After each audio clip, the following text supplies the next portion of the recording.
Y'all came to my house, put me on camera for that? For attacking a child with a belt, leaving scars, is what the detective said happened? That's not true. She's a commissioner on one of the most important boards in Richmond. But as an 8 News investigation reveals, she's also a convicted felon with a number of arrests, the latest for allegedly assaulting a child. LaToya Hawks is on the leadership team of the Richmond Redevelopment and Housing Authority. And 8 News investigative reporter AJ Lagoe is here in the studio now with us. Yeah, that's right. She's a commissioner on the RRHA board. She's appointed by City Council, but as we found out, she's also a person with a very serious criminal history. Do you think it's appropriate to be in such an important position in the city with your criminal past? Everybody has a past, and everybody can change. Have you changed? Well, why would you ask me something like that? We ask because LaToya Hawks is a commissioner on Richmond's real estate arm, the RRHA, which serves 20,000 low-income city residents, basically 10% of the population, and manages a massive taxpayer-funded budget. Number 19, to appoint LaToya Hawks as a member of the Richmond Redevelopment and Housing Authority. In January of 2012, she stood before City Council and was unanimously approved for her position of public service. Ms. Newville, Ms. Trammell, Mr. Tyler, President Garland. Acting on a tip, we dug into Hawks' past. The Department of Corrections gave us this list of her crimes. In 2001, convictions for credit card larceny and fraud, multiple probation violations. Further back, in 1998, a bunch of convictions for credit card larceny and forgery.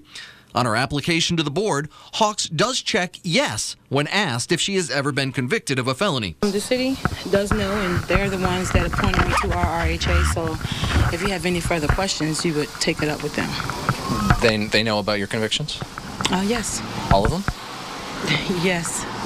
What about the one from this June involving a child? There was no conviction on a child. You weren't convicted for beating a child with a belt?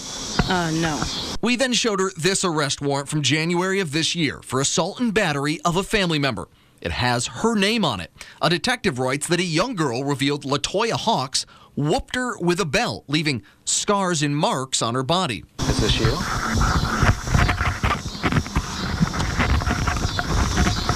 LaToya Hawks? Oh, yes, that's not, and that has anything to do with being post. That has nothing to do with being on my record. I'm not even convicted. But this record shows a juvenile and domestic relations court judge found her guilty as charged in June. It says right here, guilty as charged, found by a judge. That has been appointed,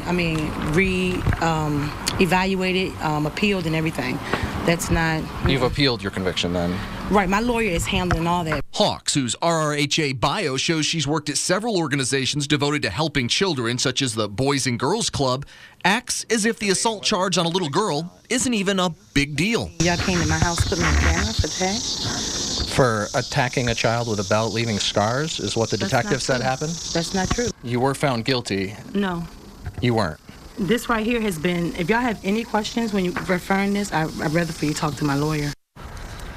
We left a message with Hawks' lawyer and have not heard back. So something we're wondering, what if any background check was done on Ms. Hawks before she was appointed to this board? Zero. There was no background check done. And as a matter of fact, researching for this story, we learned there's no background checks done on any appointees serving on a city board.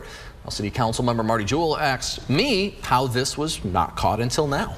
AJ, I'm wondering, now that these revelations have been made about her past, can she be removed from her position on the commission? That is the big question. Council President Charles Samuels tells me he wants to wait until after Hawks' appeal trial in November before looking to see what action should or can be taken. But City Charter says a board member can only be removed for malfeasance in office or neglect of duty.